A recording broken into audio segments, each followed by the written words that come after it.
Caio, suas primeiras considerações, então, por favor.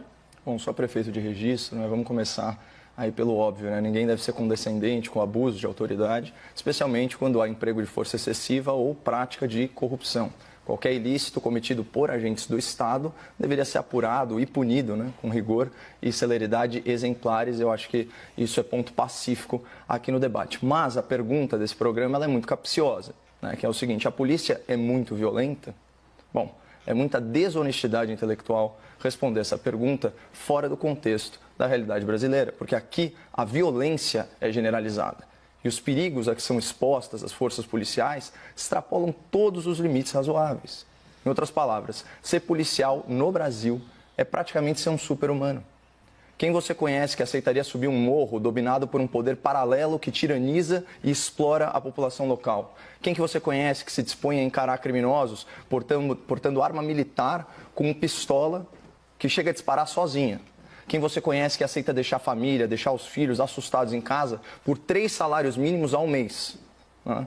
Em comparação com uma pessoa comum, como eu, como você, espectador, o policial brasileiro é submetido a um nível de estresse, de ansiedade, de tensão que são inimagináveis. Porque esse é um país que se diz em paz, mas que vive em guerra, refém do crime organizado, das facções terroristas.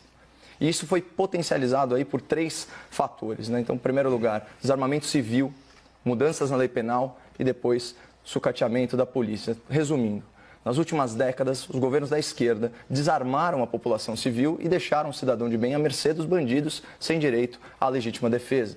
Paralelamente, com o intuito de blindar grandes corruptos, as elites engravatadas na advocacia e na magistratura criaram brechas processuais e reinterpretaram a legislação para abrandar a punição de criminosos e livrá-los da cadeia. Além disso, políticos, né, que andam de carro blindado e contam com escolta particular, optaram por desprestigiar a força policial, moral e financeiramente.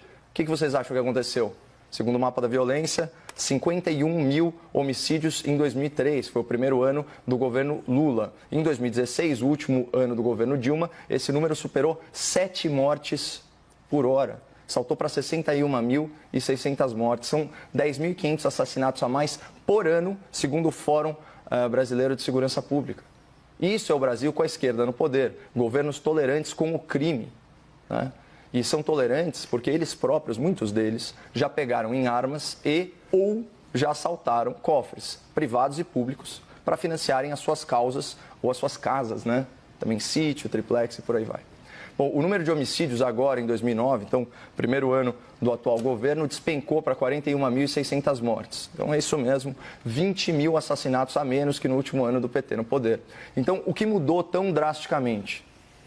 Prestígio presidencial aos soldados, o respaldo à corporação militar, o recorde na apreensão de produtos do tráfico, o uso da Força Nacional intervindo em estados e, sim, o aumento da letalidade policial em confrontos com o crime organizado.